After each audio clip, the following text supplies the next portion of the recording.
Welcome to the Penny Bloom Podcast. Ain't another place that has got more bombast. Romp past your mom, dad's listening to Tomcats. Talking everything that make you sad. We don't want that. We're here to make you smile. Put your mind at ease. Peace, love, and bloom, and always praise Keanu Reeves. This what we about. This some weeding now. We'll talk until we can't no more, and then we peacing out. Alright, let's go. Penny Bloom Podcast. It's the Penny Bloom Podcast. Penny Bloom Podcast. It's the Penny Bloom Podcast. Penny Bloom Podcast. Penny Bloom Podcast. Hello, everybody. Welcome in to the 226th episode of the Penny Bloom Podcast. It is I, Colton Robertson, and you have returned for the Council of Kenobi. More a delegation today, as there is only three of us. I am joined today by Tillman McClunie. What's up, homie? It's the day. It's not the day I've been waiting for, but it is pretty damn close before the week of the day that I am waiting for. And this is pretty close. We got it all. I'm pumped to be here. I am excited. Frankly, Vader is a dog. That's all I'm saying. Vader's a dog, and we'll get into it. We will get into it. Joseph, motherfucking George, how you doing today, homie? Oh, what up? What up? It's always a pleasure to be here. Got a number fact for you. 226. Every time we have, I don't know. I have a feeling that numbers have something special about them. Every time you say an episode number, you're not alone.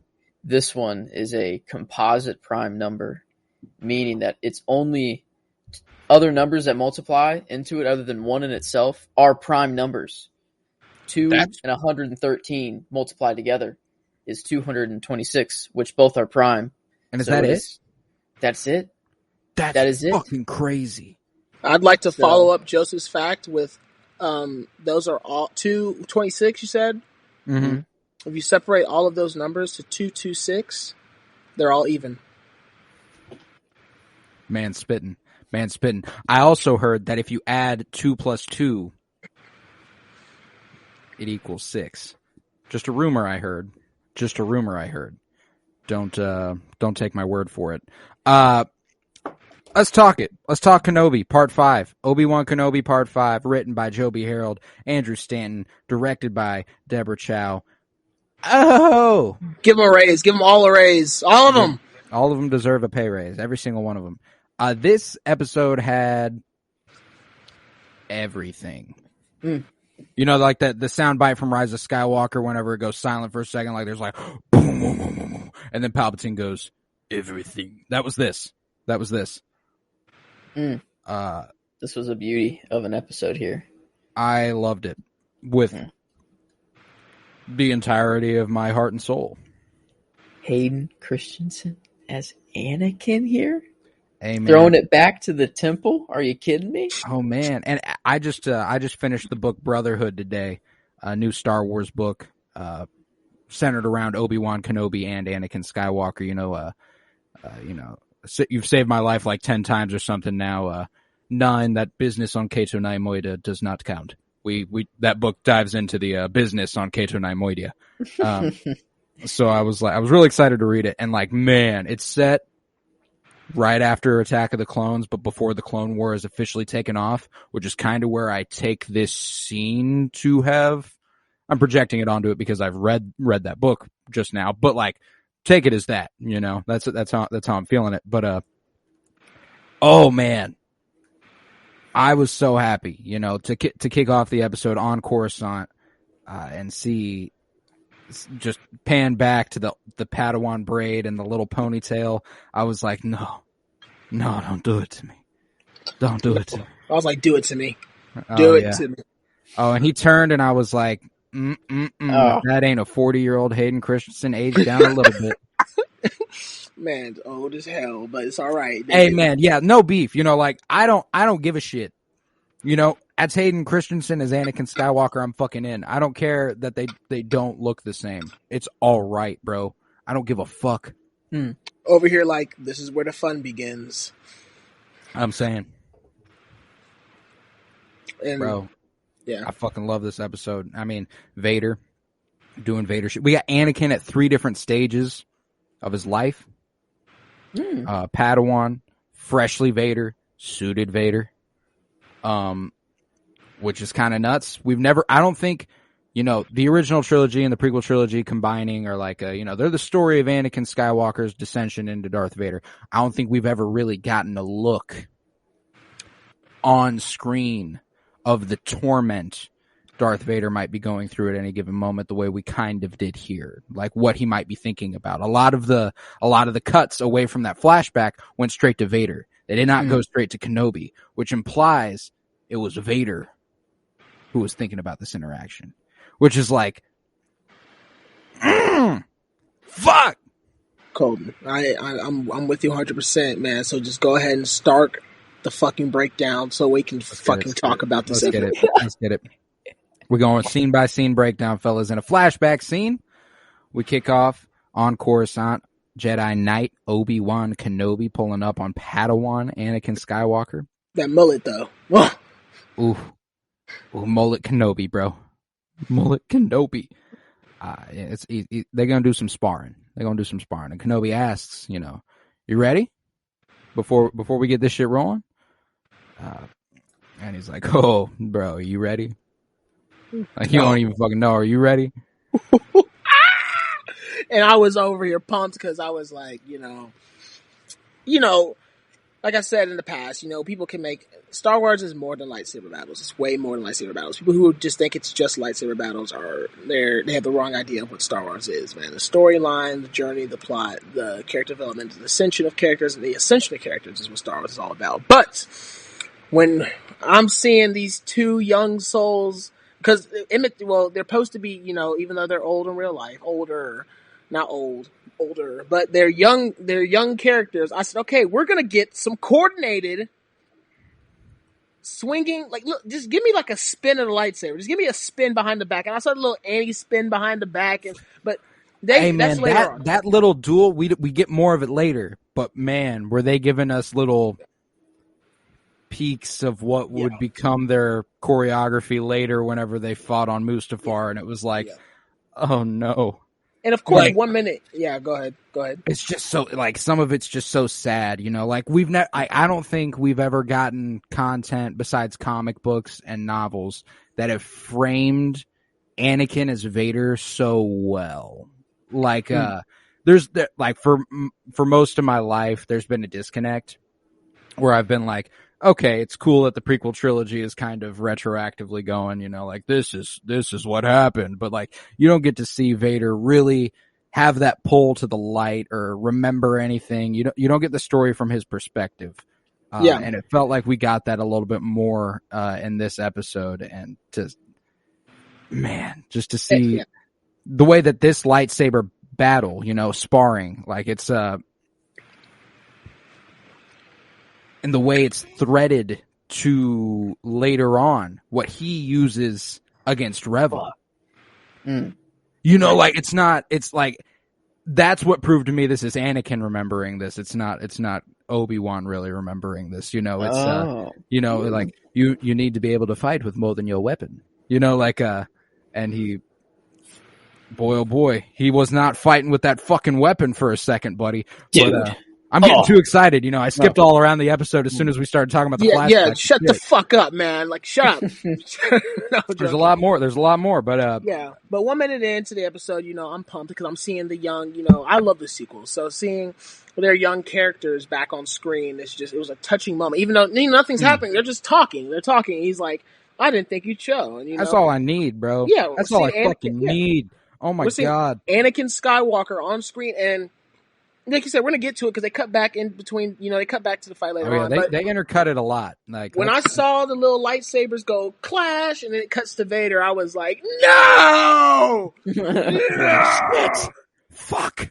But back in the present, an Imperial captain is bringing Reva aboard the bridge of his Imperial Star Destroyer, the Devastator, kind of a kick-ass name, and kind of being like, fuck the small talk. Vader's like, so where's Kenobi? And Reva's like, well, we're tracking them to Jabim. That shit gonna be cool. And Vader's like, good shit, take a knee. You're the Grand Inquisitor now, boo. Shout out to you. Thank you. Let's get it. Real simple, right? It's real Oh simple. yeah, like he was, and I loved this scene because like I've been in the camp pretty much since episode 2. You know, Grand Inquisi ain't dead. We were all in the camp, bro. If you watch Rebels, we were all in the camp. Yeah, exactly. Like you can't, but like, you know, there was that threat. There's always that threat that, you know, Disney shit might change. I mean, they're not going to change their own canon. It's Disney that did Rebels, you know, but like, you never know. So like, as soon as they said that, I was like, something crazy gonna happen by the end of this episode, maybe by the end of this series. You know, like, you say, you're the Grand Inquisitor now. Shout out to you. Let's get it. We're heading to Jabim. I was like, ooh, aight. Meanwhile, Roken's freight transport descends into Jabim's atmosphere and lands at the Path's base. And Roken disembarks with Kenobi, Leia, Tala, and Sully. And everyone's like, ooh, where's Wade? Wade's dead, homie. Sorry, move on. The rebellion will do what it must. But we got the kid. We got the kid. We got her. We saved her. And you know, people cared about that. They did. You know, this was what the mission was. They knew what they signed up for, going to, you know, Fortress Inquisitorius. Fuck. But I can't do it. I can't.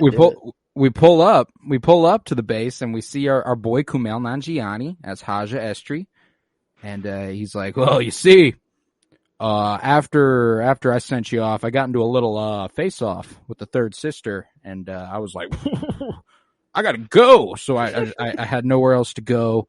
I came here, and he's like, you know, I kind of get what it's like to be a Jedi now. And Obi-Wan's like, okay, buddy, all right. We're gonna keep it moving there. Don't act like you know my pain. What plot armor? Like, you would have thought. Like, I mean, we obviously know that she didn't. But I mean, honestly, like, real life. If Star Wars was real life, like, she would have stabbed him right there, read his mind, and stabbed him and killed him. Well, she's truly good, though. Well, is she truly good, or does she have a vendetta?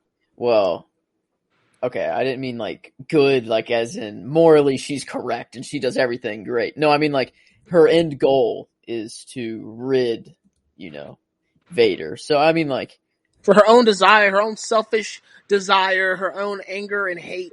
This is not selfish. You know, Anakin did kill every Jedi. You know, the kids. I'd like to point out a prediction might have come true, not fully, but mostly. I said that perhaps Reva was recruiting Kenobi, whereas she didn't really have shit to do with it. She was trying to do her thing the whole time, and you know, Kenobi was like, "This is your time. You can do it now." You know, we'll get there, but also, yeah, the dude's not putting magnets all over the place wherever he goes. So, I mean, he's not. True. Yeah, he's kind of fucked sometimes. Yeah, for sure. But yeah, you know, Haja's like, gonna be plenty of money to be made here on Jabim, so that's great. A lot of potential clientele who I can kind of fuck out of their money. So that's gonna be good.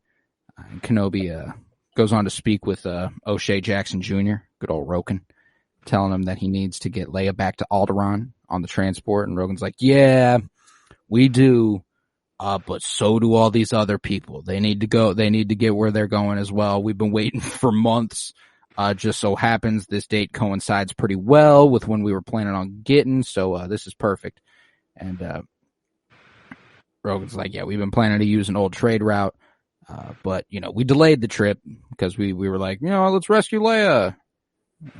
R.I.P. Wade. And Kenobi, you know, promises that he'll do what he can to help. And he tells everybody, you know, get ready to go. Get ready to go. We're gonna leave. We're gonna leave now. No, he lets them know if they even step through that door, you're dead. He said, you know, he's like, we do not stand a chance against them. That's why we need to leave. So let's do that. Yeah. Man. Yeah. Did anybody recognize any of the lightsabers that Kenobi saw? lying on the. I was gonna ask. I didn't take a second look. I just kind of looked at. Just took the scene as it was. But he picked up one with great interest. Yeah. Mace Windu's? No, I'm just kidding. I didn't look at the one that he picked up too closely. Maybe they tapped I it. didn't. Yeah, maybe they tapped into General Grievous's collection after the Clone Wars, and they just collected all of those. Oh, they took them back. But no, I also love the shot. I love the shot that we saw Kenobi. Kenobi sitting there planning with them, when he was like sitting over the plan, whatever plans they were looking at, or whatever, like blueprints or whatever. Because it reminded me of like, those rebel moments when they're about to go into action to the final battle to destroy the Death Star or something. Yeah. And it's like you have, seeing Kenobi, we've seen him develop into a leader and take charge. Where he was just like, all right, look, here's the one goal, Leia, and then everything else, no, forget that, screw that. But we're seeing him, he's like, yeah, I'm here to help. Hey, he's reaffirming his role as general. And he's stepping back into that role, for the first time in years. Yeah, and he looked like a general in that scene. And I'm like, I'm loving watching him rebuild himself because it's just going to be an epic lightsaber battle for this final episode between Vader and him. Because he's getting his confidence. The whole episode is just lightsaber battle. That's what they on Mustafar outside his castle. Hour straight, not even just at Mustafar. They're hopping they're going everywhere. We're doing light speed skipping. Yep. Fuck it. That's why. Yeah, just hour-long lightsaber battle next episode. It's my prediction. I'm in. But by the way, the lightsabers, it doesn't look that familiar. Yeah, a lot of Jedi died. Yeah. That's just really sad. Yeah. Like, why are they there? Like, do other people like try to use them? There's the potentiality that these are the sabers Jedi going into hiding left behind. Because that is what the path does, is help Jedi get to safety. So maybe it's sort of we can't take this with me. We know you'll honor it, sort of. It's joining the others, but there's also the chance that it is just kind of what they've recovered over time, which is also sad. Damn, and the cloaks too. Oof. The robes. Yeah. That damn. Or other Jedi have happened to die helping them in some right. Like, that's what's crazy is that like if 100 Jedi survive, you know how many stories we could get out of that? Just for the record, I know it's Order 66. Are we beating a dead horse yet? I don't know. The survival story is always pretty fucking fun. I mean, shoot, we've already got two videos. We've already got 2 videos. Survive. We already got the Force Awakens and Jedi Order off of it, so shoot, they can go ahead and make 15 more video games. I'll buy all of them about Jedi survival. I'm in. But got Grogu, Cal. Yeah. All these people. Grogu, Cal, Kanan, Reva. Ezra's not father. Technically a survivor. True. He was born that day. Technically a survivor, though. He was alive. That's true. Poor sensitive child who survived. But we're back on Vader's Star Destroyer, traveling through hyperspace and seeing Vader up against the hyperspace imagery. I don't think we've ever gotten that. That was sick. And I was like, and I like whenever there's something new in Star Wars that I haven't seen before, where all the elements are so incredibly Star Wars. Like I'm looking at the hyperspace lane that we watch everybody fly through, and I'm looking at Vader looking out through the through the shit we've always seen him look out, like that the front of that fucking bridge, and like we see it in Rogue One, we see it, but now we're seeing it in hyperspace and all these elements coming together. It just makes me really happy. And he issues an order here to lock down the path space, and Reva's like, well, if we trap them, they can hold out for days. Don't we really want to kill them all now? And Vader's like, I don't give a shit about all of them. And that's like, oh, he wants Kenobi. One man. But meanwhile, Lola goes ahead and wakes on up, flies into the base's power plant, and hacks into the electrical systems. I'm like, fuck, Lola! And she seals the hangar roof, and Kenobi notices some writing on the wall nearby, stating, the light will fade, but is never forgotten. I wonder who said it. I wonder who wrote it. I just want to know. I want to know who all the notes are, where they're from, who said it, who wrote that shit, who's been here, what the fuck going on. Like I'm there, I'm down. Tell me all about the path, bro. It's so tough that like you can just write down a symbol in a rock, and then like it be like, damn, there was like a really powerful, wise ass person right here, or like just in that text, it's like their own language. It's just like, I don't know. Well, even beyond that, like there's something crazy about like thinking, people said after the sequel trilogy going to Jabeam and happening upon a base like this, and like just generally, like, have you been to a museum and like sat in front of an artifact that was hundreds and hundreds of years old, and you're like, holy fuck, hundreds and hundreds of years ago, someone was sitting here making this. Dang. And maybe not exactly here, but, they were sitting in front of this very object, creating it.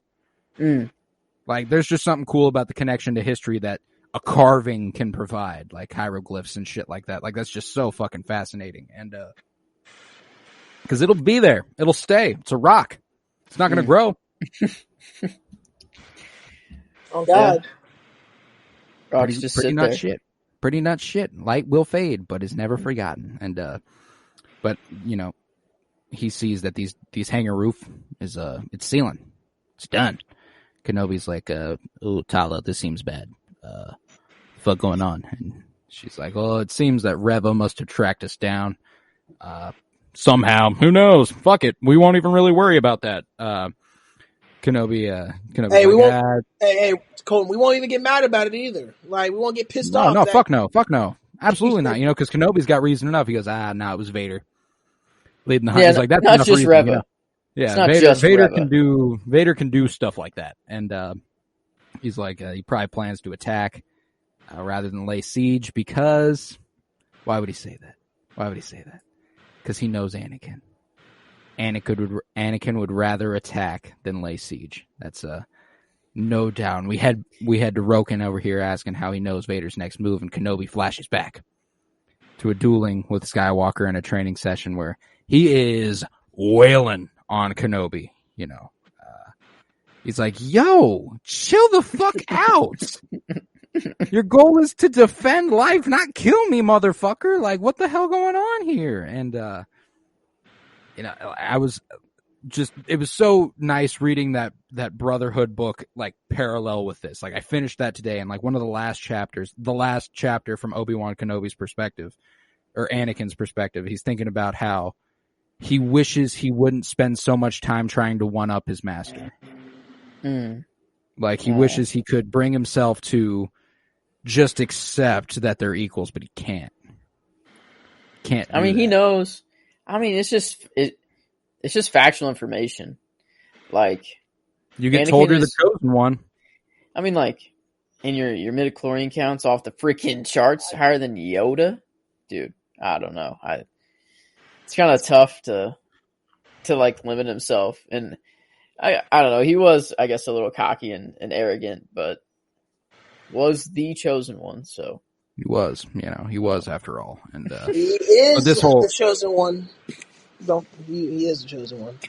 Oh yeah. But he was told he was the chosen one. Like, that's what I mean. Like, it doesn't matter if like he was never told he was the chosen one. Maybe he doesn't have such an ego and such a. So you think he has big dick syndrome? I don't. He doesn't strike me. He's just been told he's the chosen one his whole fucking life, or at least since he was 10. Like, if someone comes to you and goes like, "Hey man, here's the thing. So this whole fucking religion we've got going on here, you're the Messiah, you're the guy. You're gonna bring balance to our whole shit. Do with that information what you will. Have a good day and a good life." You're gonna think about that. Yeah, I mean, Neo needed to be told that he wasn't the chosen one in order to become the chosen one. And then Anakin was just told straight up at age like 4 or whatever. Not yet. Yeah, true. He was older than 4. I don't know. Which, why. I mean, like, plays more into it. You know, if he's told, like, I think, like, getting told after you've lived plenty of your childhood, you know, like, actually, I know you've been living down Damn, bad. I've been a slave my entire life, and now I'm the chosen one. But you're the chosen one. I was like, bro, I got C's in school right now. I don't know what y'all talking about.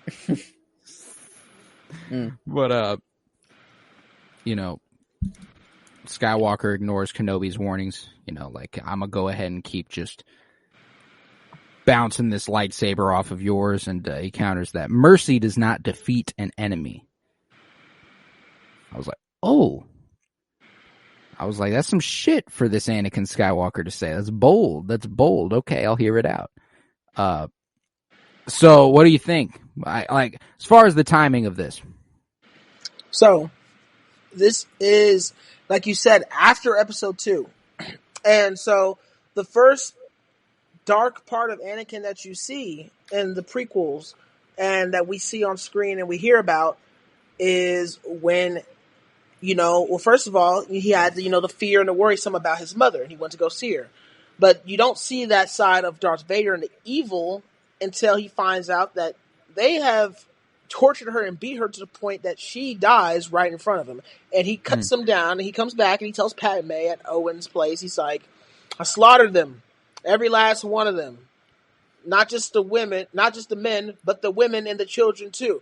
And he was, you know, you hear him talk about, he also states, I will become the most powerful Jedi. So we see that aggression and that, so I wasn't surprised that you see him or hear him say these things when he's fighting Obi-Wan and look on his face. Absolutely not. Think about the timing, Absolutely like you said. Think not. about the timing.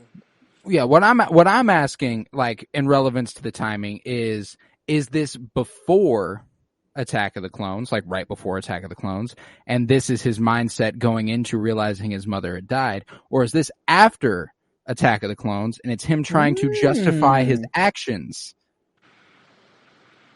I'm thinking after Attack of the Clones. That darkness, I'm thinking after Attack of the Clones. Okay, I dig it. That's what I was thinking too. It felt like after Attack of the Clones.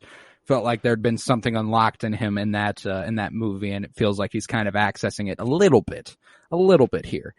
But I guess he does have Palpatine in his ear though, as well. Oh yeah, man, I cannot recommend reading Brotherhood enough. There's a whole chapter 17 of that book is him telling Palpatine about what happened on Tatooine in Attack of the Clones, and him being like, "Oh, Anakin, I'm so sorry to hear this. You did the right thing."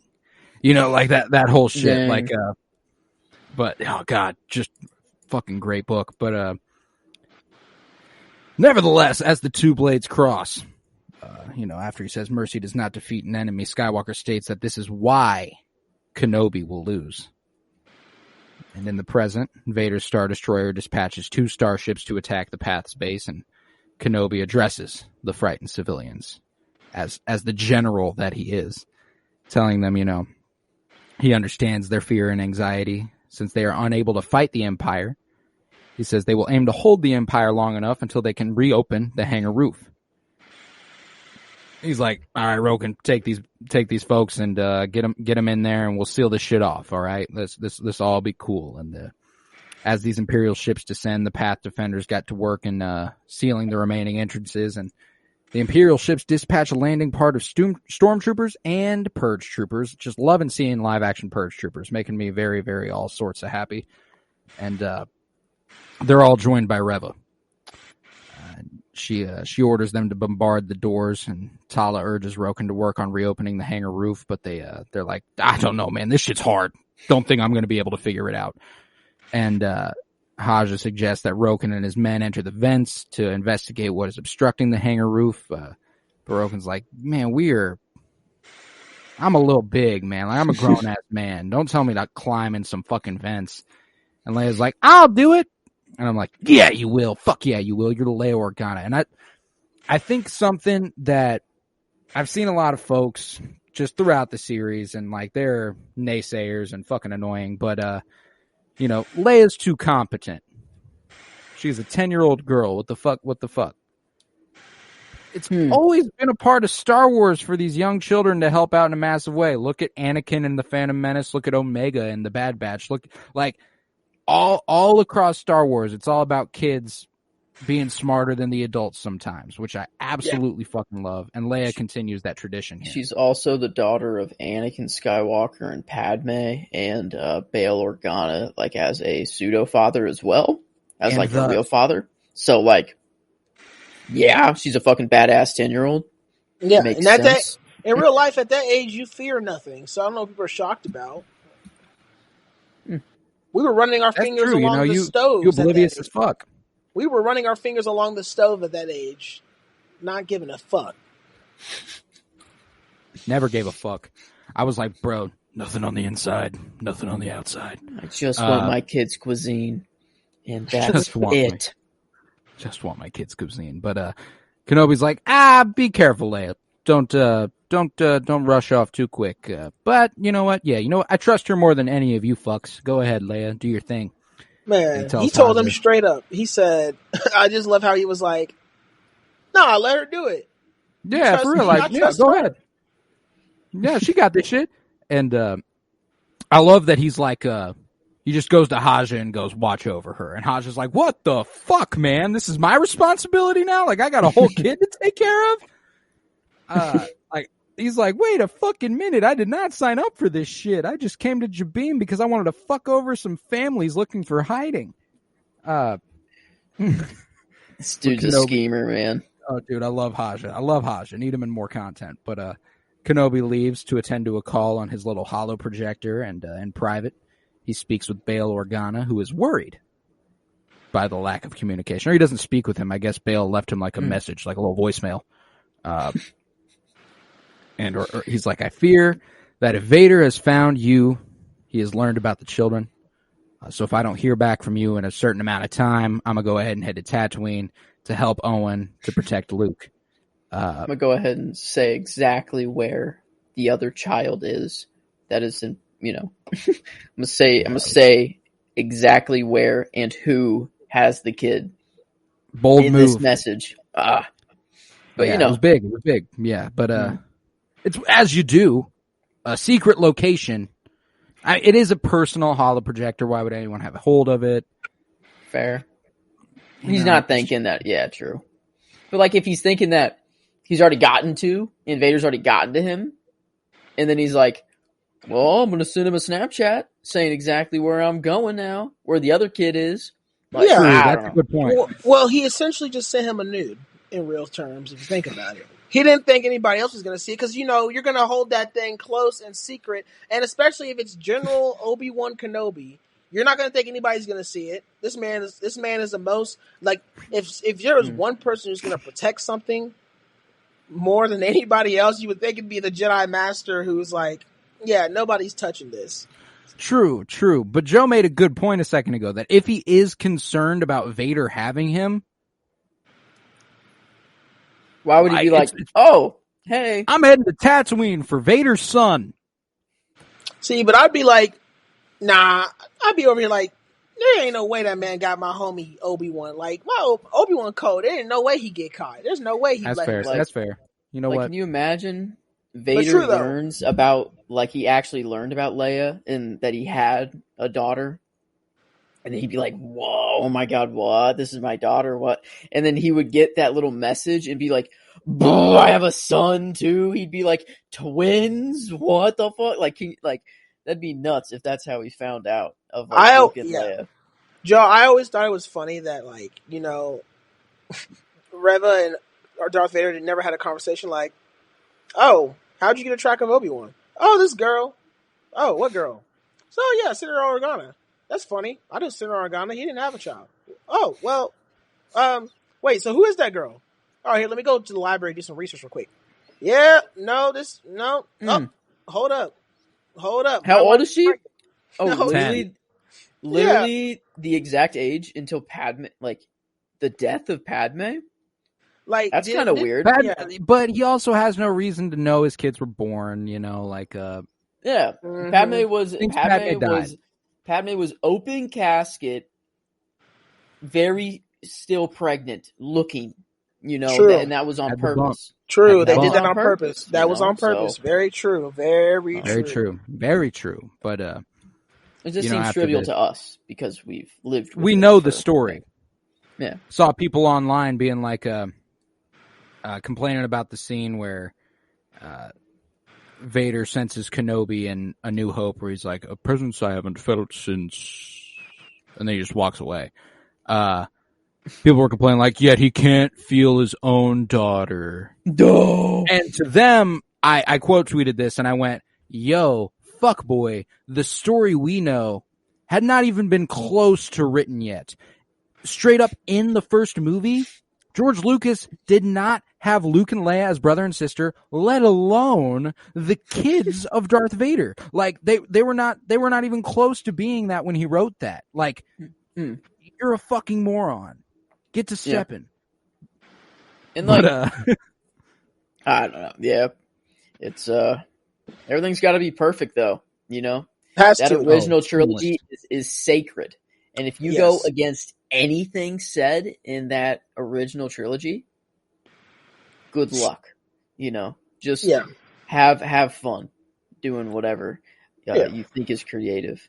I mean, and we're those people on a smaller scale. Like we're looking at the show. Like, hold up, she just stabbed the Grand Inquisitor. Like, hold up, does this line up with? Right. Hold up. But We're here's just the thing. not.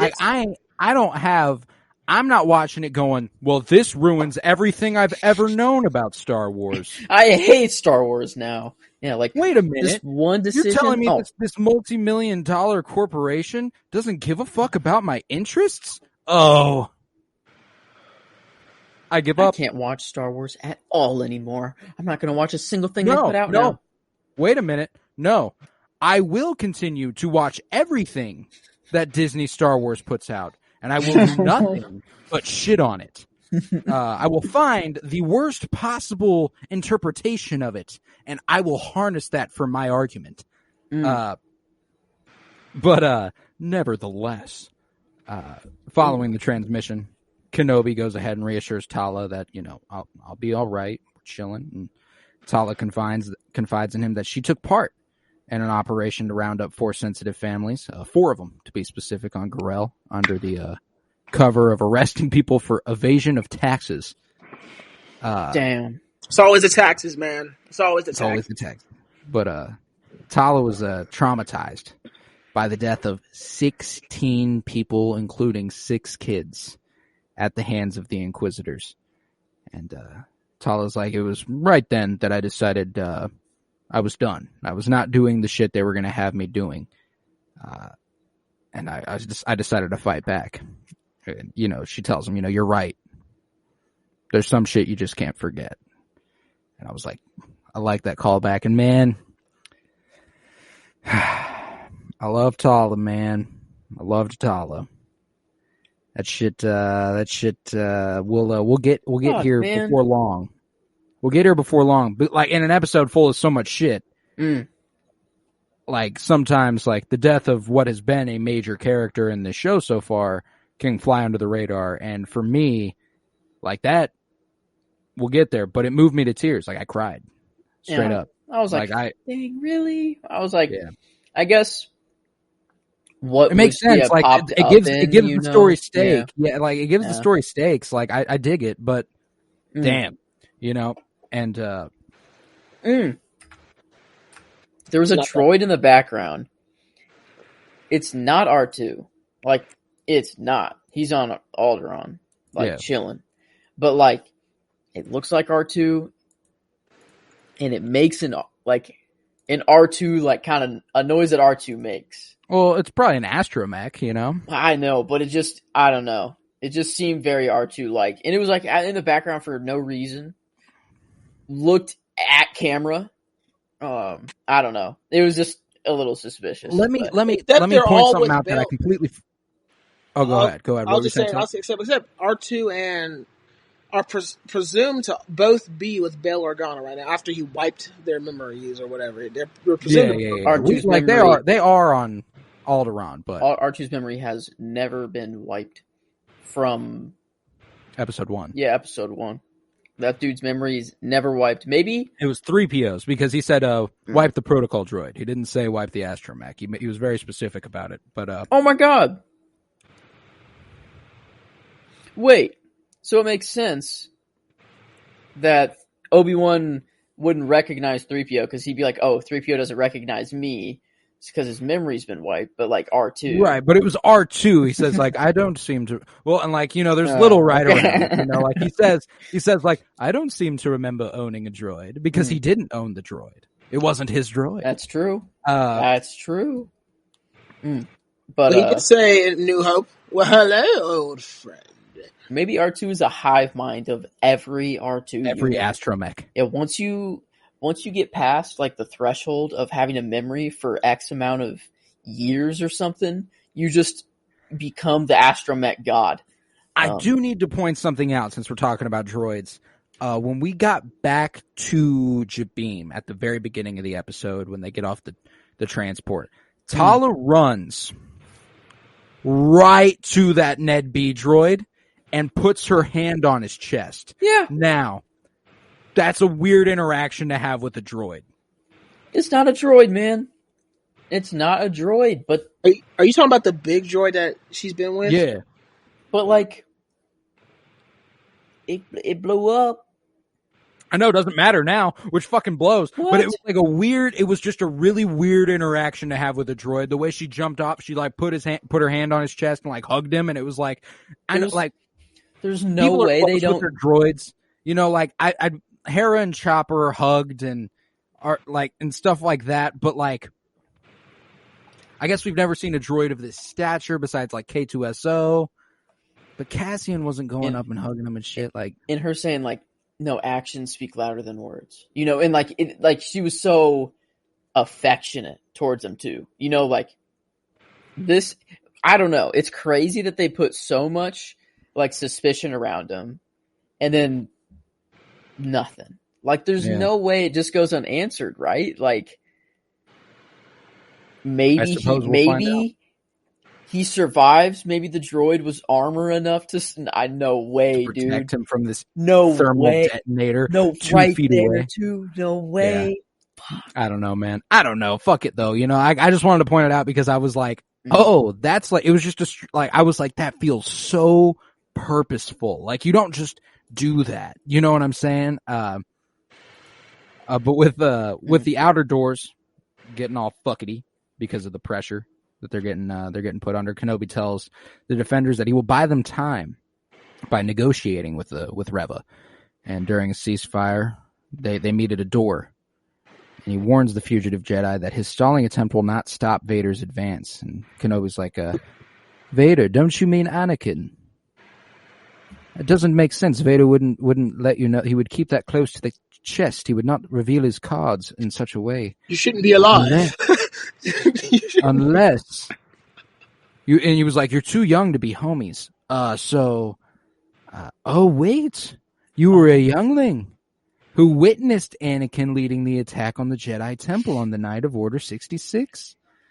And we get a flashback to Order 66 where we saw her at the end of that clip at Episode 1 where she's running down that hallway. When she gets to the end of that hallway, who does she find? But Anakin leading the 501st up those stairs.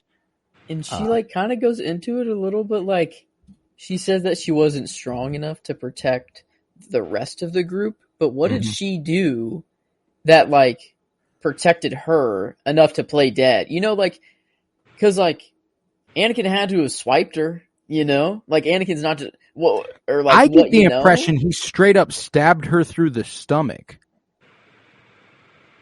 judging by what happens at the end of this episode. And yeah. Wait, so how did she Hey man, what did she do? Did she dig deep in those moments and go, I ain't dying today. I'ma get my revenge, bro. Like, did she go full Maul? No, not a youngling. There's no way.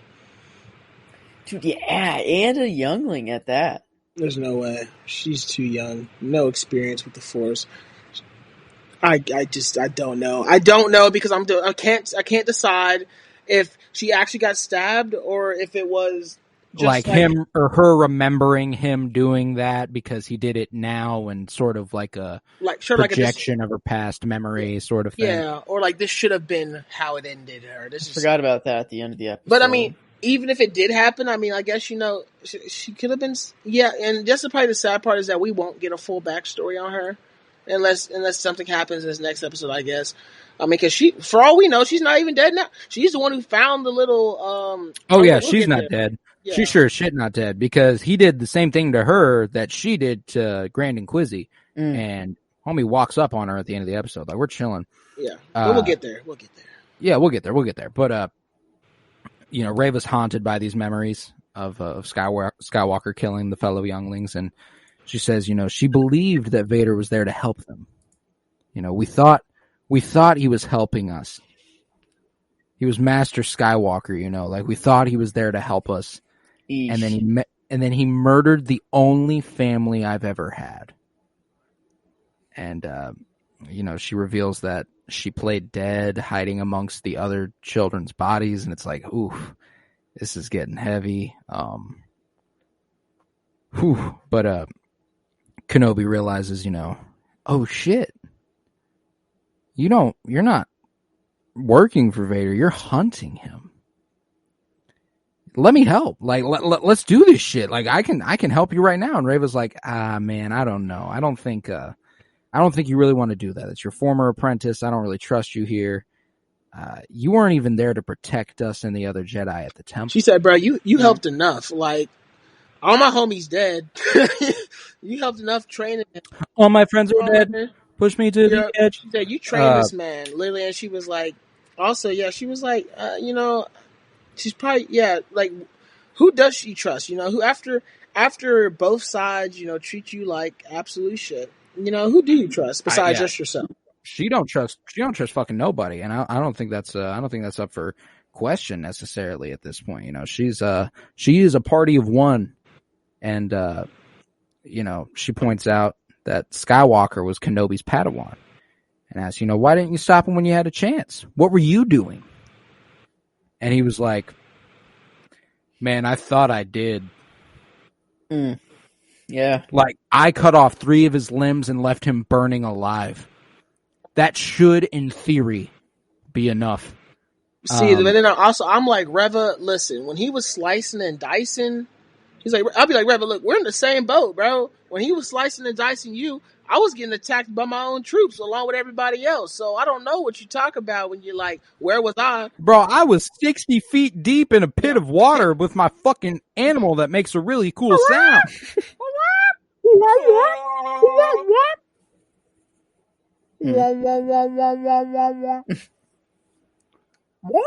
Dude, I wonder what they used to make that noise. Like what probably something pretty fucking awesome. Jurassic Park. I love that thing. But Reva rejects his offer for help. And she's like, I think I can do this shit on my own. I've gotten this far. And she's like, check this shit out, boy. Goes ahead and throws her lightsaber in the door, cuts her way through the metal gate, and we're off. But first, Kenobi goes ahead and uses the Force and throws her ass. I was like, okay, Ben. He's got it back. Deep into the bag. He's got it back. Yeah, he's not rusty old Ben anymore. Yeah, that's hard to do. At least it seemed in past to do it to other Force users. Like they can avoid shit like that. And a gun battle breaks out between Reva's troopers and the Pathfighters, and Reva orders her troops, we're getting in there. Let's go.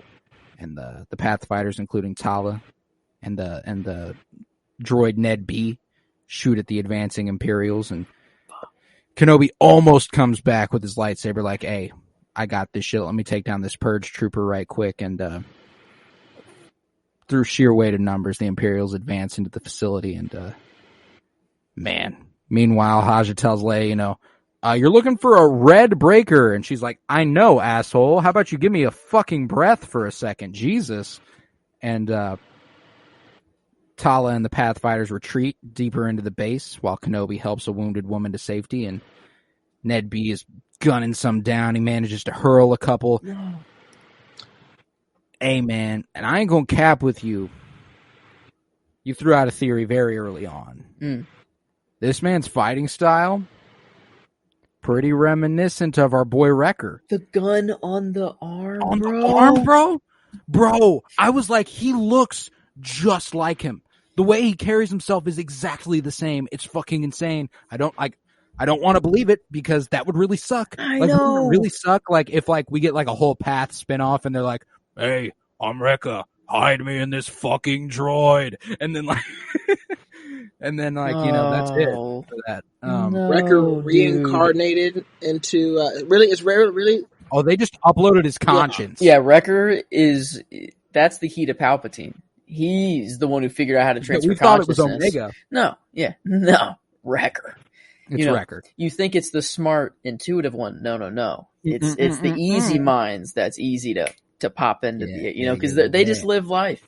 Wrecker's he's just content, Ugh. There's Dumb and Dumber and he's dumbest, but Tala is hit by a blaster bolt and falls to the ground, and Kenobi's like, fuck, I'm gonna try and get back and help her. Strikes down a couple, like goes crazy, fucks up some stormtroopers right quick, but it's not enough, and Ned B carries Tala to safety and uses his own body as a shield against the stormtroopers.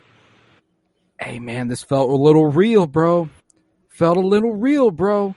And Tala tells Kenobi, go. And she activates the detonator, and Kenobi's like, God damn it, you had to do that, man. Fuck. And he seals it, and she seals it.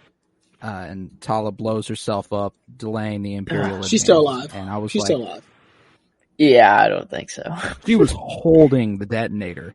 It was in her hand. Maybe there's a trap door there. Okay. Only the Path knows about it. No. Much to think about.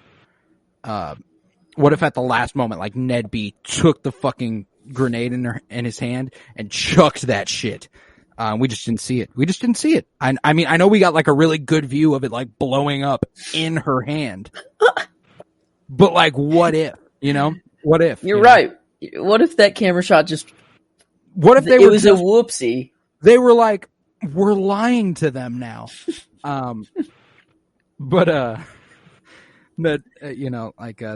They blow up, and it's real sad. I will admit, this brought a tear to my eye, mostly because it's the rebellion sacrifice, man.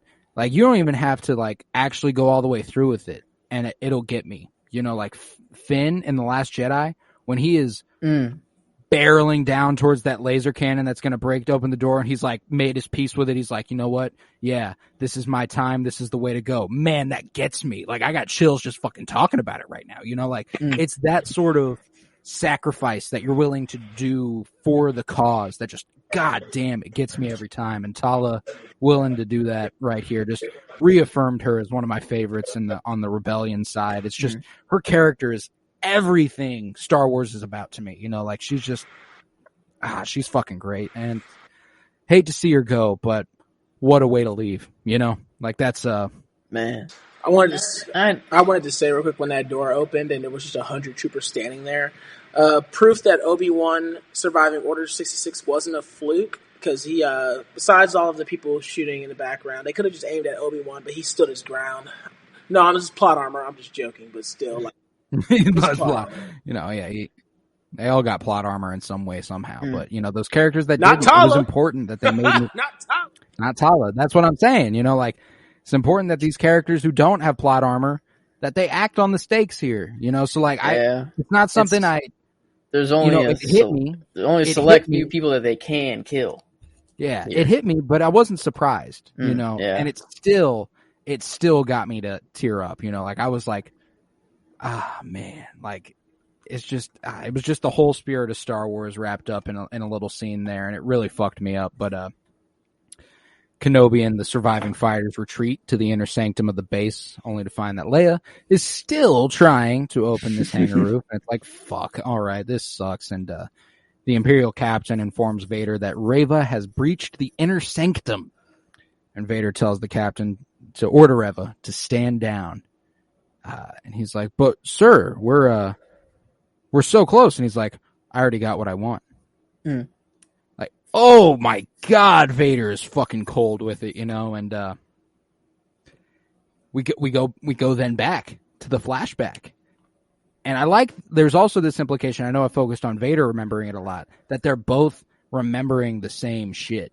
And we cut back from there, from him, as Skywalker drives Kenobi to the edge of the balcony and tells his master, admit it, you lost. And it was like, oh man, the way they weaved that in so perfectly and thematically with the whole episode, it was so fucking good.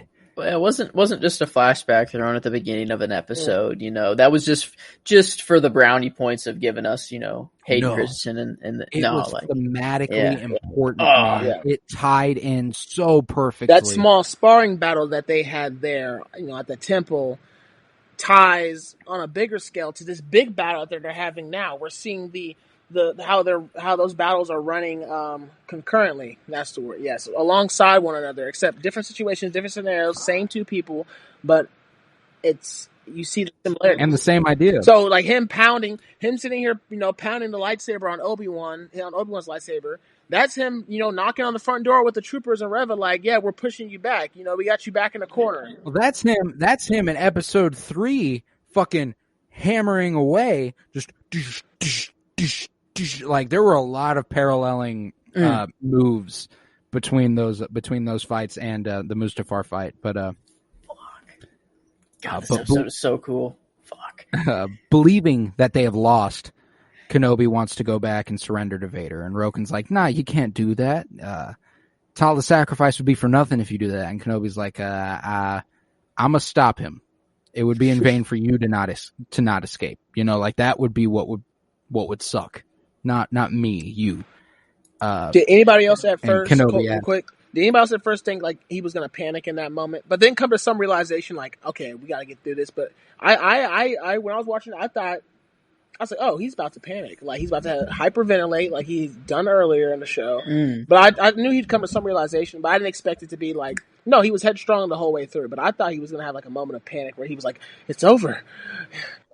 I think he, ever since he had made up his mind to like go to Fortress Inquisitorius, we're back in that mode, like I'm protecting these people now. Like it's too late. He knows I am alive. He's after me. What's the sense in like running away now? Like I might as well stand up to him. And I really dig it. And this is actually the point where Kenobi tells Haj to look after Leia, and he's like, "Man, what the fuck? Really?" But Roken asks Kenobi how he's going to fight Vader without a weapon. Prompting him to reply, there are other ways to fight. And Kenobi walks out of that second blast door and surrenders to the Imperials, and he's arrested by some stormtroopers. And some other stormtroopers evacuate their wounded and fallen comrades. And meanwhile, Leia searches through the cables and wires to find the Redbreaker. She has made it no further than she had at the beginning of the episode. And Lola watches her menacingly from behind the wire, just like, I'm gonna get that ass. And Kenobi is brought before Reva, meanwhile, and she orders her troops to inform Lord Vader of the capture.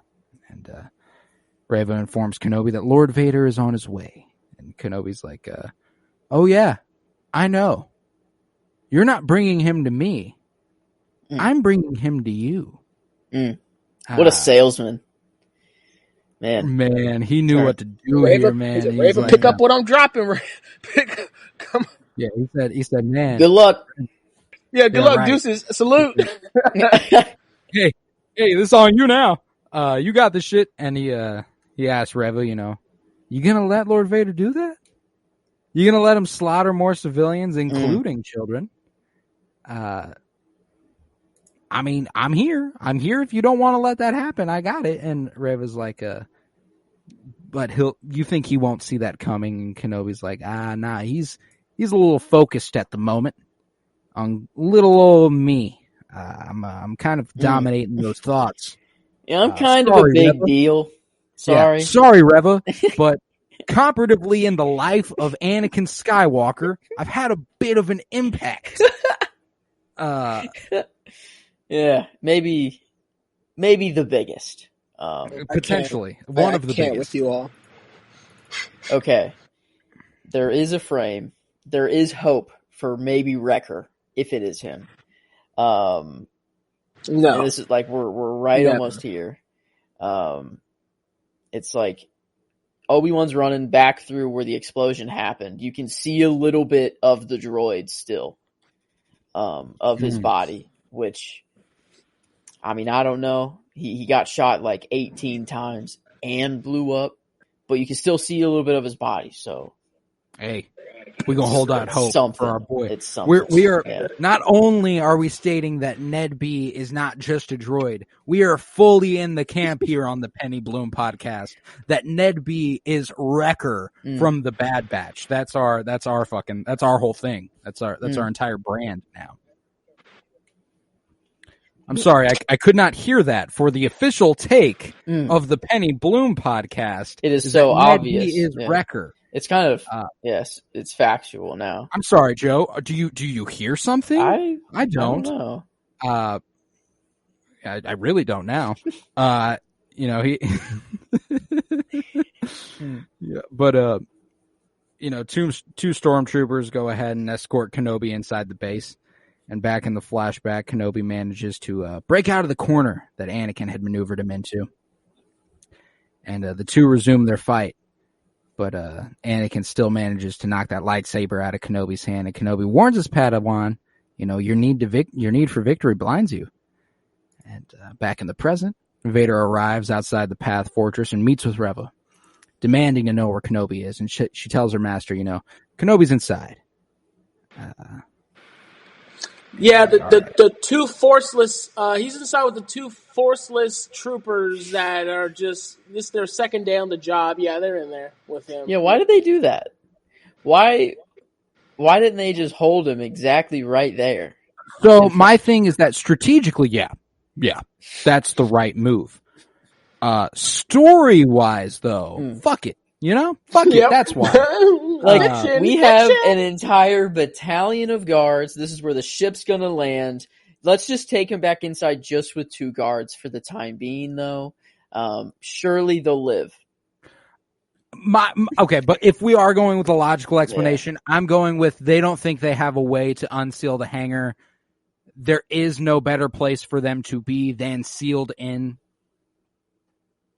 So, there's something there, I think, but regardless, it probably would have been wise to just go ahead and hold them there. But nevertheless, Kenobi breaks free of his stormtrooper captors and flees deeper into the facility. And while searching for the Red Breaker, Leia is attacked by Lola, the fearsome droid Lola, who is just a killing machine. And Leia's like, oh. Yeah, Leia goes, there's a little restraining bolt here. Boop. I'm going to go ahead and take that. We're cool now. And, Lola's back to her good old self, free of Imperial programming. And I'm like, yeah, that's what I needed. Nice. I needed Lola back. But so naive. She was just like, oh, who put that there? Get that out of here. Oh yeah, she's just like, this must be completely unrelated. Yeah, this is not exactly how they found us or anything. Yeah, like right. That. But Vader enters the base here in pursuit of Kenobi while Leia and Lola work together to open the roof doors. I'm like, Lola getting her redemption. There we go, baby. That's a win. And Sully leads the refugees aboard the ship while Kenobi reunites with Leia. And, he tells Leia, unfortunately, Tala didn't make it. Which is, who plays, for my money, a really big role in Leia becoming the rebellion general she becomes. Can you teach me how to shoot? Yeah. Oh. You Tala stands, I swear. You'll try and find any way to make Tala significant. You gonna tell me the first rebel that saves Leia's life didn't have an impact on her becoming a rebellion general? Fuck off. It's I won't not. hear it. It's not. I won't hear writing. It's not. This is an assumption. It's a guess. It's not in the writing. It's not in the writing. It's not in the writing. I'm gonna say just for the general populace, anyone listening, they don't have to put things in the dialogue for them to exist. Some things are to be surmised. Disney hasn't released anything about it. You and your son. Disney. There's no official canon tie-in. There's nothing released from Disney. Give me the about Kenobi handbook, and I'll believe you then. But give me the art of book, and then maybe they'll confirm it. The only reason we knew Anakin was alive is because Reva said so. It has to be said by Disney or yeah, that's true. We had no clue Anakin was alive. At this point. We were as clueless as Obi-Wan was. It's true. But while Leia and Kenobi are heading for the transport, Vader goes on ahead and forces his way inside the hangar bay. And as Roken's pulling off, hey, Till, I know you questioned a couple, what was that, last week? Jesus, it was last week. It's been so long, it feels like. Why he didn't just go ahead and why Reva didn't just go ahead and grab the Starfighter?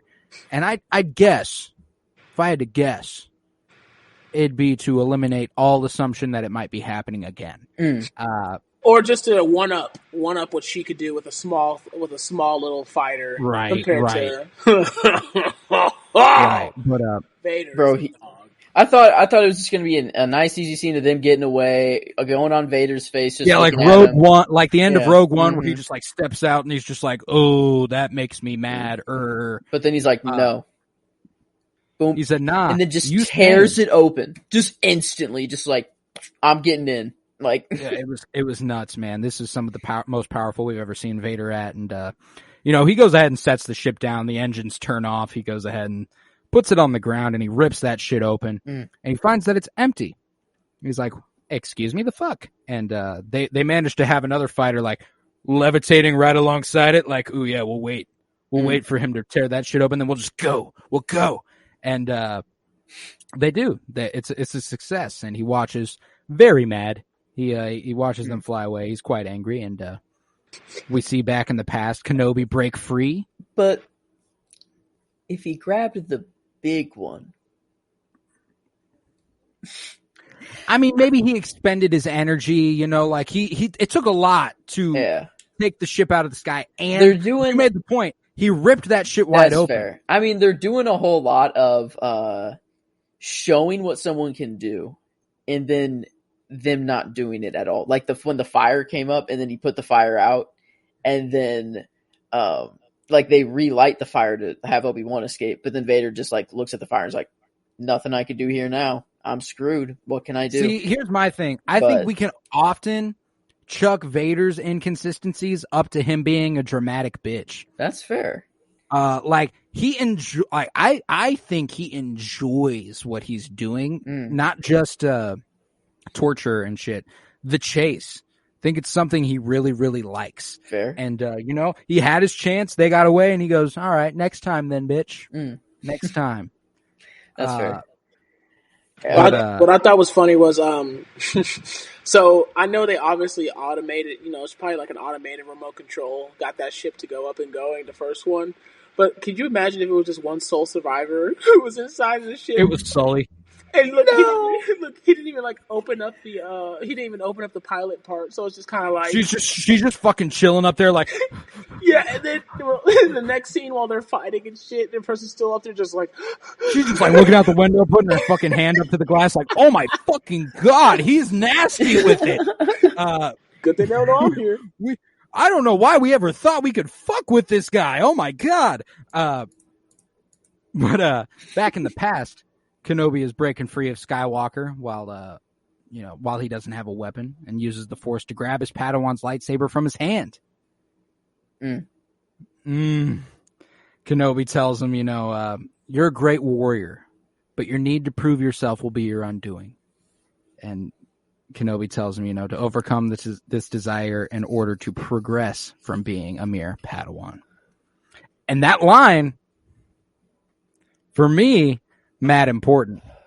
Hey, tell him why, Colton. Tell him why, Colton. I'm going to tell you why. He uses this very lesson to defeat Reva here in a second. So what would that mean happened in Vader and Kenobi's last meeting? Tell him, Colton. I knew you. He was the learner, but now he is the master. He uses Obi-Wan's lesson in this next fight. He's still the learner. And he is still the learner. Throw it, alley-oop it to Mustafar too when they were fighting, and he said, "It's over. I have the high ground. You need to prove yourself. You underestimate my power." He said, "Bro, sit down." Anakin said, "I'm finna stand up." 3 limbs gone. Simple. And he can no longer stand up. No longer can he. But back in the present, Rayla's like, doom, boom. It's gonna be so easy. Yeah. She sneaks up on him and then she's like, "Let me take this giant fucking swing. Not just like put the saber up to his back and ignite it. That'd be too easy." But he just goes, "Nah." Sticks the hand out, blocks the blade with nothing but the Force, and Vader goes, "Aha! He was wise to use you against me." He tosses Reva aside, and Reva charges again. But Vader uses the Force to deflect her lightsaber, hurls her to the ground a couple more times, just completely finessing her in his giant lumberous body. That's a good word. He was the finesse he had here was just like he was almost dancing. Like at some points, like he was just said, like ooh, hey, ooh. Oh, and it was easy. Yeah. This shit was not hard. Like it wasn't like he was like, "Oh shit, I don't have a weapon." He's got his lightsaber. What the fuck do you think this is? Yeah. It's Darth fucking Vader. He never even pulls it out. Yeah. And like the little up and boom, like the little combos he's doing here. He's like dodge, like little force push. He's pushing triangle and circle. Bro, boop, boop. I was telling Colton, bro. He said she flung her lightsaber forward. He said, "Lightsaber up, push it back." He said, "Let me show you something real quick. Up, down, bop it, pull it, but twist it." Reva goes ahead and activates the other blade on her lightsaber, as all the Inquisitors seem to have the dual blade, and but it's no match. It's still nothing for good old Vader. He goes ahead and takes the weapon from his learner's hand, as we just saw in the previous flashback. He splits the saber in half, and Reva continues fighting with her remaining lightsaber, but the Sith Lord goes ahead and grabs both. Gains the upper hand over her. And Reva is again haunted by the memories of Vader killing her and her fellow younglings. Didn't kill her, I guess, but Lord Vader, stabs Reva through the torso with a lightsaber. And he's like, "Good try, but better luck next time." And he's like, "Come on, bring him out. Woo! Everyone clap. Yeah." Grand Inquisi walks on up, several stormtroopers with him. And, "You're no longer any use to me." And the Grand Inquisitor walks up. He's like, "Oh, hi. Revenge can fuel the will to live, and you're going to need it."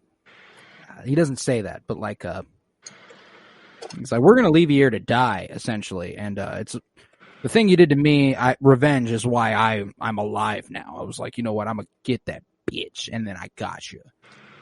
I didn't. Vader did, but And I'm just like, okay, Grand Inquisi, so revenge, the will to live, like, you're not going to make sure she's finished off, because obviously she's going to have revenge for this scenario, but Yeah, it's like, come on, bro. Like, you did this. Yeah, or it's a way of saying how she survived the first time. Just like, she was so mad at Anakin in that moment that, like, as a youngling, she could even survive. Like, because she was so furious with him. And wouldn't it make sense that an Inquisitor, the Grand Inquisitor, would consider the Jedi Temple the gutter? Wait, we got you out the gutter. Is it the gutter though? I mean, yeah, he refers to it like.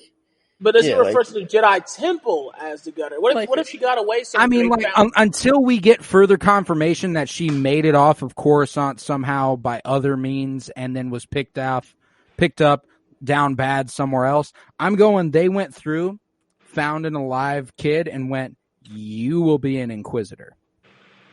They're not above torturing kids. They're absolutely trying. Like, they found her after Anakin had made his rounds and left and shit. You know, I'm sure like some sort of stormtrooper found her and something happened there. But, you know, Vader is just so, like, they did him justice. Like, yeah, holy shit! Like, they made him feel just right, impossible to beat. Like, dude has nothing can step to him. Like, and I don't know what's gonna happen next episode. Oh, dude, what the fuck is gonna happen next episode? We're not even there. We're not even to the end yet. But holy shit, you know, the Grand Inquisitor and Vader abandon Reva, leaving her there to tend to her own wounds. After the Grand Inquisitor tells her, you know, rage, while useful, has become tiresome. He's like, you know what? Just stay calm, cool, and collected. All right, we got this shit. But then we cut aboard Roken's ship, and Kenobi and Leia sit among the refugees, and Roken tells them the ship's hyperdrive isn't working, and the Empire is still pursuing them.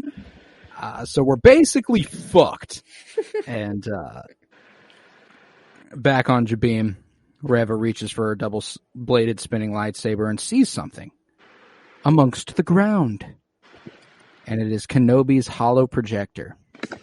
And she gets a little broken up version of what the holo was. Bail saying, you know, all the convenient Anakin things. Skywalker. Yeah. We found we're gonna his kids go to Tatooine. Owen, boy. Owen, Lars, his son. And Reva's like, motherfucker, I talked to that guy. Held my saber to his throat and everything. Threatened him and everything. Even said, you wouldn't have a Jedi back at home, would you? Yeah, exactly. He did. Damn. I was fucking right. Back on the ship, Kenobi's like, something weird's happening. I'm feeling my pockets, and I don't have this one thing with me. Where are my keys? Where are my car keys? Exactly. He's like, nothing's a problem. Everything should be fine. I mean, what are the odds? What are the odds someone finds that? You know? And then we cut to Tatooine of a little Luke Skywalker sleeping in his bed at the Lars homestead, and we cut to black. Hey, man, like I said a second ago, I don't know what the fuck's going to happen in the finale, but I got a feeling we heading to Tatooine. Yeah, but Vader, too?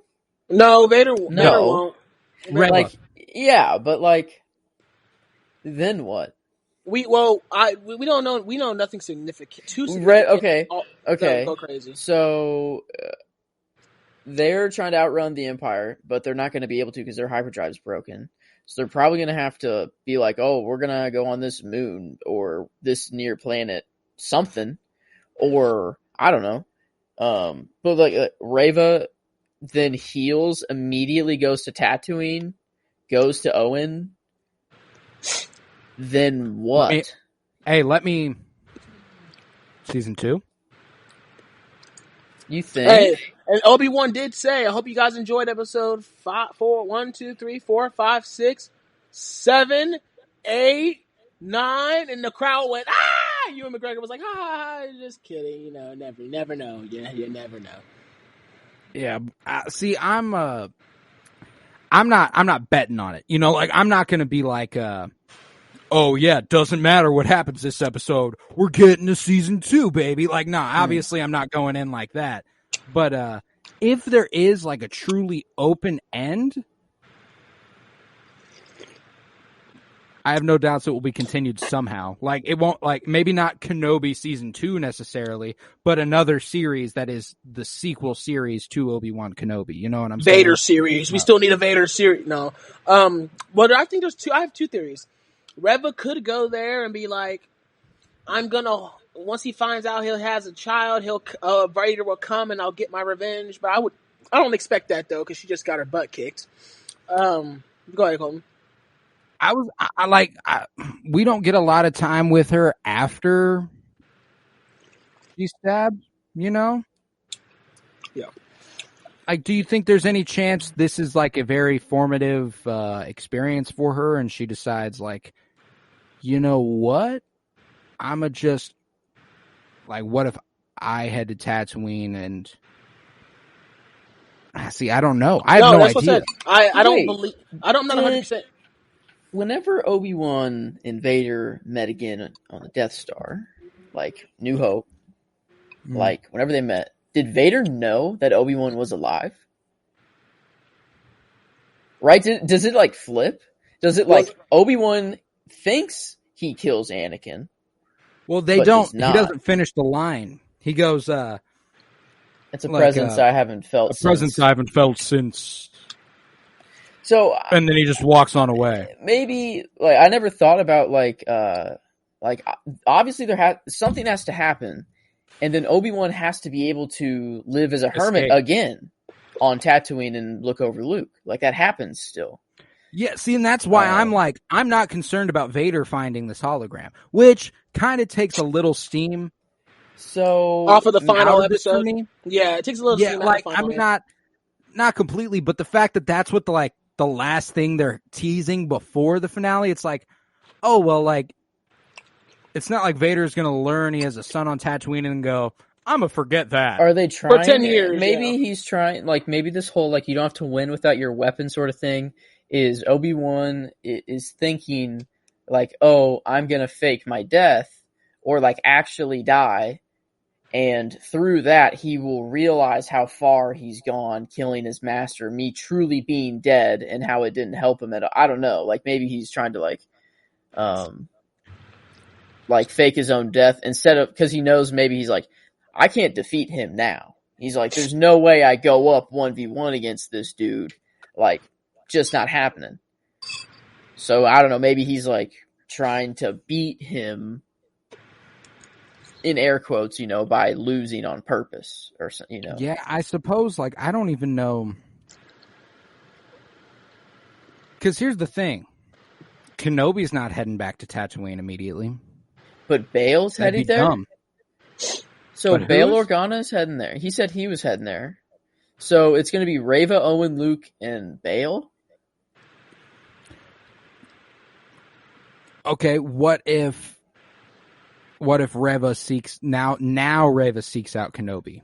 No, that's what I was saying. Yeah, that was my second theory was if she doesn't hold, because she just got her ass kicked by Vader, if she doesn't hold out on, like, try to go there and do something with Luke to be like, ooh, I'm gonna get him. What if, that was my second theory was, what if she's pissed off like, well, shit, Obi-Wan, you know, I tried what you said, and shit just didn't work. That's exactly it, because like, she's on her own. I'm gonna kick your ass, Obi-Wan. I'm gonna kick your ass. Like, and she's like, I don't need you. I'm hunting Vader. I'm doing my own thing. But then she just tried to do what she's always been wanting to do and just got whopped. So, like, she knows now that, like, she needs help. Like, she's not doing this by herself. Yeah. I didn't think about it that way. Yeah. Or like I said, we've talked about how she's seeking revenge. You know, that's the option she's been doing is no longer an option. It's not like she can just walk back in there and be like, "Hey guys, take me back on as the third sister." You know, like I'm still an Inquisitor. Like, nah, she tried to kill Vader. That seems like a fireable offense. You know, the revenge is killing his son if she's trying to get at Vader. If she's trying to get at Vader. I hadn't even thought about that. But I hadn't even thought about that. Well, like I said, or my second theory is it could be like the loser's mentality of, well, if I'm losing, everybody else is losing. Obi-Wan, this kid you try to protect for this long, done. Episode 3, repeat. Jedi Temple, Younglings, I'm out. Mic drop. Damn. Mic drop. Like, that's what I'm trying to, is it really in one episode, will it go to the point to where Obi-Wan can be a hermit again on Tatooine and look over Luke as if nothing is, like, Vader's not pursuing him anymore, or maybe he is, but doesn't know at all where he is. Hour and a half episode? Is it confirmed to be a long? No, I was just saying, what if? Oh, there is a leaked hour and a half runtime for it and a Q&A. So, like, who knows how long the Q&A is? But I'd be willing to bet that it's 15 minutes, 20 minutes. So, like, I'd be willing to bet we're getting at least an hour of content here in the finale. which for me, judging by what they've done in this episode was 35 minutes without credits. The episode before was 33 minutes without credits. They can do a lot in an hour. Bro, what's up with these 5-minute doubt. credits, bro? What is up with these 5-minute credits? It's so deceiving. Right, yeah, like you get to the end of the episode and you're like, but there was 20 minutes left. But with that, what if we go ahead and get on into the ratings of the episode? Let's what do do you it. say? Let's do it. I think we got ourselves another 5 here, folks, on the enjoyment scale. Yeah. So, again, weird place to jump in for those jumping in here on part 5, but, I'll explain it again. Our rating system, we got 3 ratings. We got the out of enjoyment, 5 stars out of enjoyment, how much it just connected with us, and this is Star Wars after all. It's always going to be pretty high, but we've been trying to be pretty objective about it. This is no doubt a 5, however. Genre-wise, how well it fulfills its genre. Again, it's Star Wars, kind of easy, kind of genre-defining no matter what, as it is its own thing entirely, and this is as great as Star Wars has ever been. And critically, just overall, acting, storyline, writing, score, everything, all amalgamated into that. We take the average of those numbers and it becomes our rating out of 5 stars for the episode. And methinks we have a new high. I think we have a new high, too. I think we have a new high. It's the episode 5. If it's a 6-episode series, episode 5 just hits Loki. Episode Bang. 5 of the saga. Like, Was it's arguably to people the best movie. It's complete. Empire Strikes Back, yeah. It's complete. This episode's complete. It has that whole flashback intertwined with the entire episode. And that alone gave it an edge the other episodes didn't. I mean, 4, 5 is the floor. I feel like that's even still way too low. I mean, I don't know is 5 too much? No, it's not a 5. But it's like a 4, 7, 5, I don't 4, think 8. I am in a proper place to be able to tell you critically what a perfect episode of television is. I think I can come damn close. I do know exactly what a perfect episode of television is, and I will say this wasn't it. I do know it to the exact minute detail of exactly what a 5 out of 5 represents. I'll give you a hot take though, and let's go through enjoyment and genre first. Enjoyment 5 stars across the board. Everybody agree with that? 5. Yeah. All right, genre 5 stars across the board. Everybody agree with that? I mean, what more could you want? All right, want? we're all caught up. We're all in agreement. Okay, so critically, out of 5 stars, here's my thing, and I'll throw out a take here.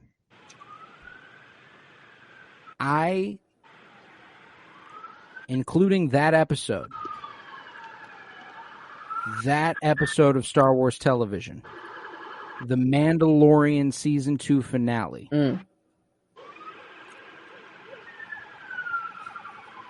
Critically,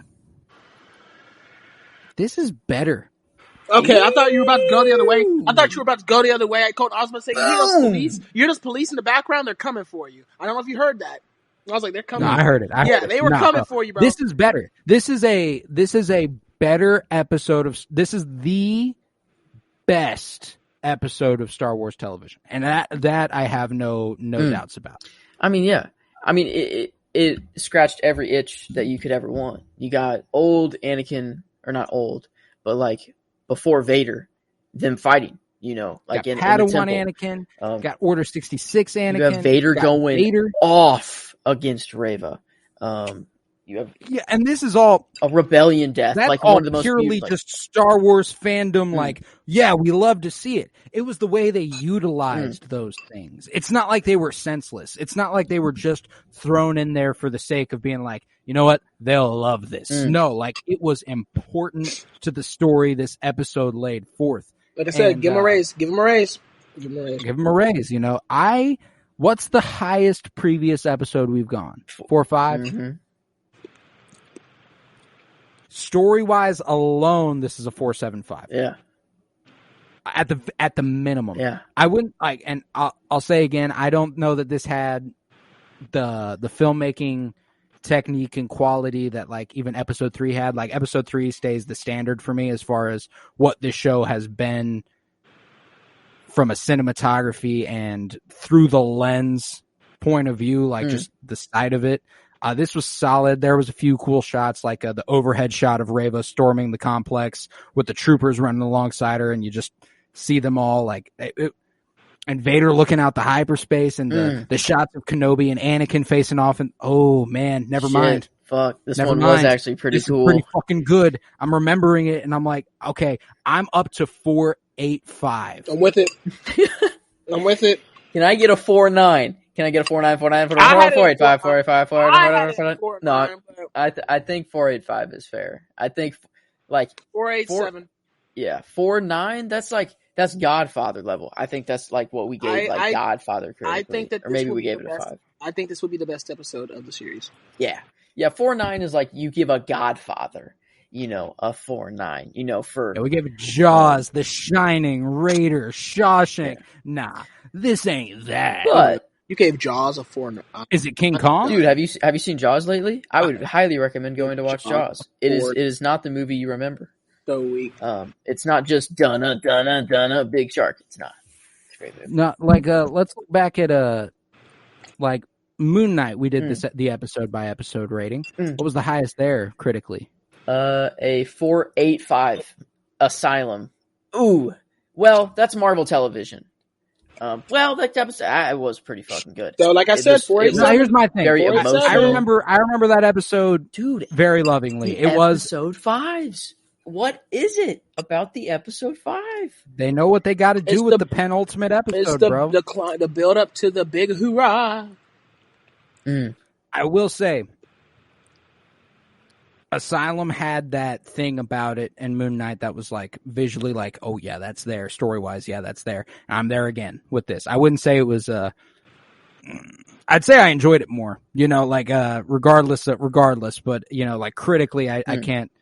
Star Wars is so hard to fairly rate critically for me, just because I'm like, I don't know, man. I loved it. Fuck it. You know what I'm saying? I guess, what are our predictions for the finale, boys? I put that Obi-Wan will fake his death, and I think it's a pretty safe prediction because it kind of has to happen, really. So it's not really a prediction. I don't know, put it in there because he's not. All right. Let me throw some at you. I'm going Kenobi. I'm gonna go with like a location because we know we're getting that fight. Oh, the rematch of the century is happening. Star Wars map. Where's Jabim? Jabim. What Jabim? Yeah, it's 2 I's and an M. Jabim. Okay, we are around. None of those names look familiar. Damn it. Saleucami. Saleucami's familiar. Jabim. That's where the clone is hidden out. That we go and visit in the Bad Batch and in the Clone Wars, the deserter. Okay, Saleucami. I'm going the final match between Vader. It's at Saleucami? Yeah, final match between Vader and Kenobi is at Saleucami. Kessel. At Kessel? Yeah, what is Kessel? Battlefront nerd. Battlefront, the Kessel Run, but like the Kessel Run, actual planet of Kessel. Yeah. Well, and we go to Kessel in Solo. It's right below Kessel Sector. Lego. It's right next to. Oh no, that's IEGO. Maybe that's IEGO and not Lego. They're going to Lego Star Wars. That's my prediction. They're going to go to the Lego world and unlock the free play, choose whatever character they want, and then defeat Vader easy. You know what? I'm going to go big. I'm going to swing big. We're going to Saleucami. And not only will Vader come face-to-face with Kenobi again, someone's going to be visiting an old clone comrade. And it's going to be Captain Rex pulling up on Saleucami, who's been hanging out with his old boy, whoever that got cut, I think was his name, the deserter from the Clone Wars. I think... I'm going big swing Captain Rex in the finale of Kenobi. Wow. I love That's Seleucus. That's nuts. That you guys chose Seleucus. Out of all the places surrounding them, you guys chose the one. Don't sleep on Seleucus.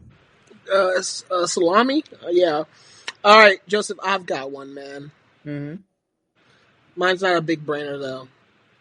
For predictions.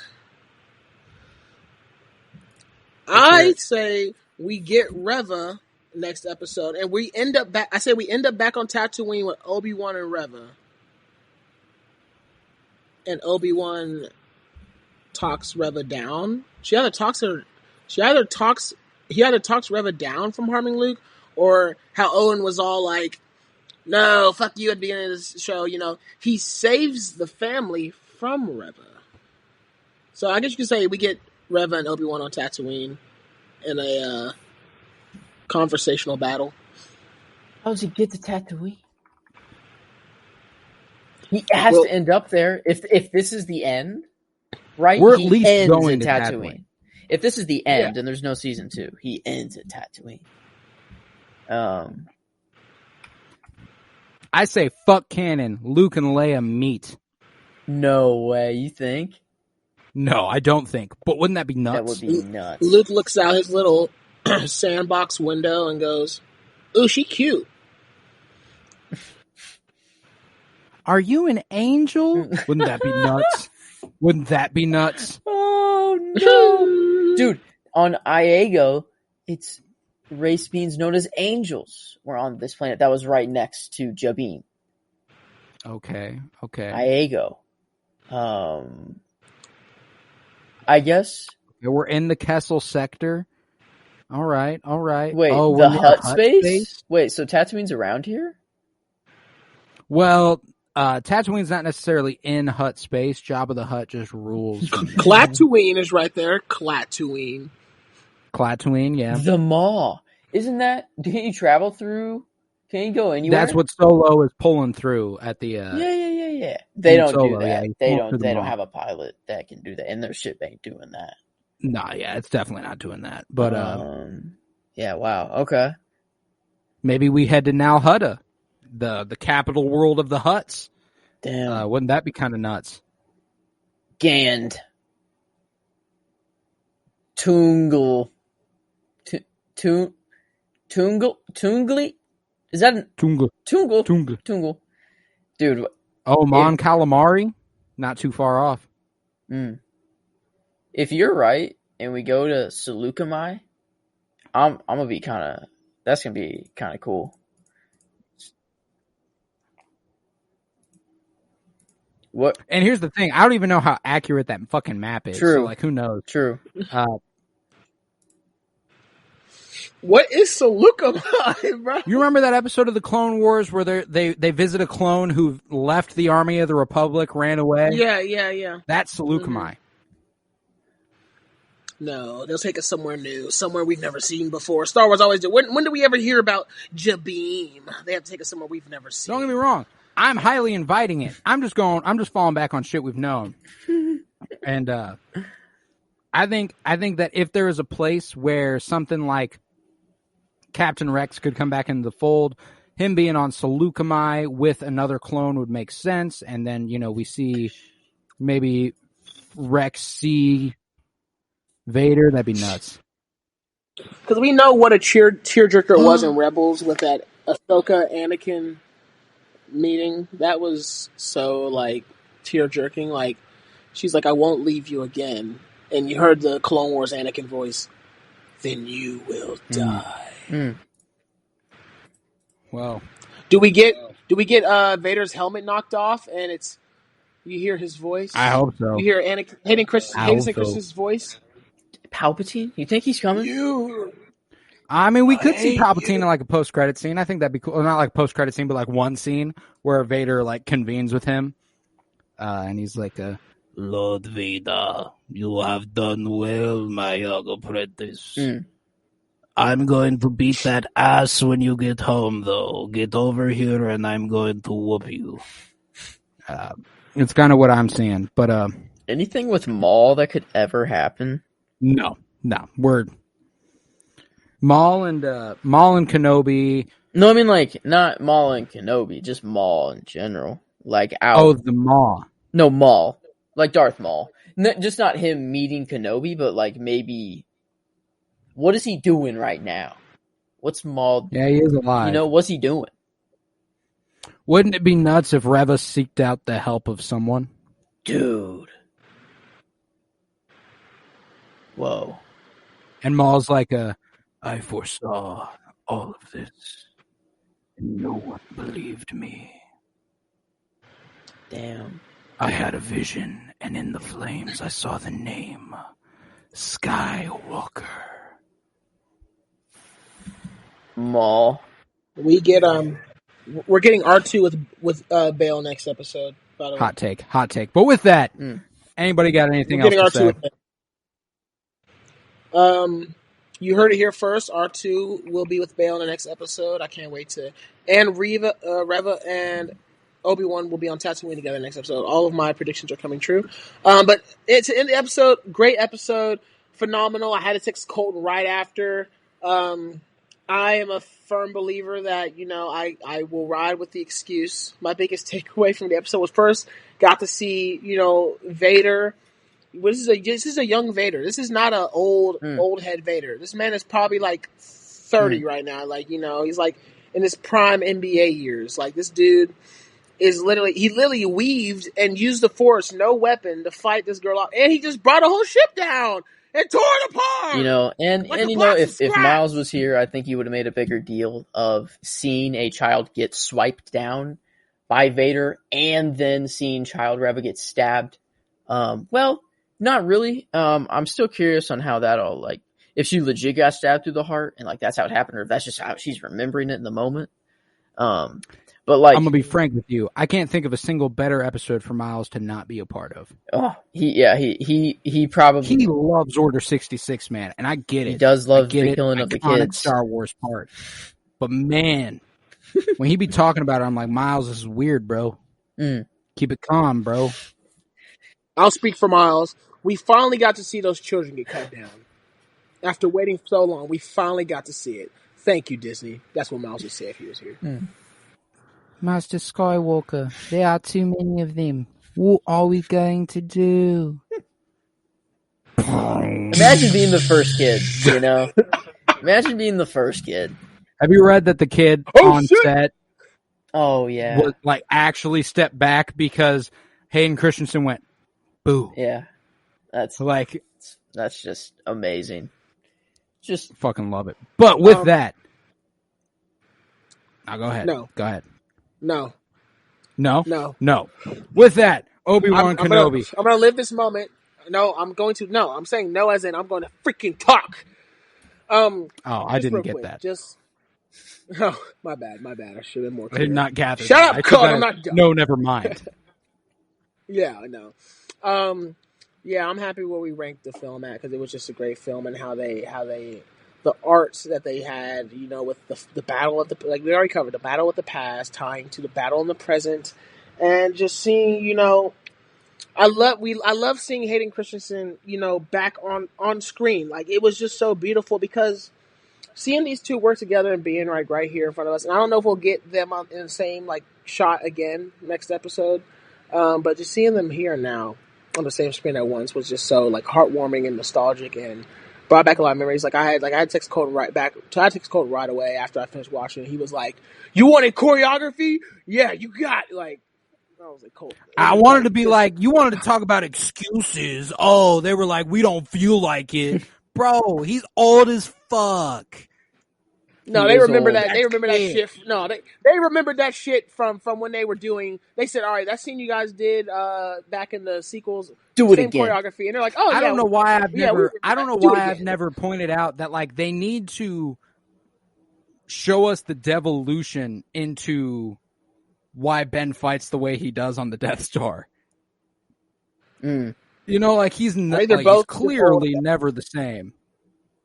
I bet they're just both old at that point, bro. You can make that excuse. Oh shit! Oh god damn, that hurts my hip. Okay, my leg. My leg. With that, Obi-Wan Kenobi Part 5 came to a 4.95 out of 5 stars, a new high for the Obi-Wan Kenobi series, and we are ready for that finale. 'Twas I, Colton Robertson, and I was joined by Joseph George. Thank you very much, homie. Oh, thank you for having me. It is always a pleasure to be here. Oh, and it is always a pleasure to have you, and we were also joined by Tillman McClunie. Thank you very much, homie. Thanks for having me again. I know I dropped some hot random takes these days, but this one I had to take serious. I had to take this show seriously, kinda. But I'm excited to finish out this series, and I don't know, in the words of someone who's not here, maybe we could talk about it again sometime, maybe next week. Mayhaps indeed. Thank you so much, Tillman. I appreciate that so much. I know Miles will appreciate that. If only he would listen when he wasn't on. We were all, if you would, head to patreon.com/CoroBloom, CoroBloom, where you'll find over 30 hours of exclusive content. If you're fucking with me and Joe in specific, sorry, Tillman, you weren't a part of this project. We are currently doing the 52-year journey through film, and this week is a big week. It is the week of 1994. And we did 7 days, 7 pods, covering 7 movies, all through the week for 1994.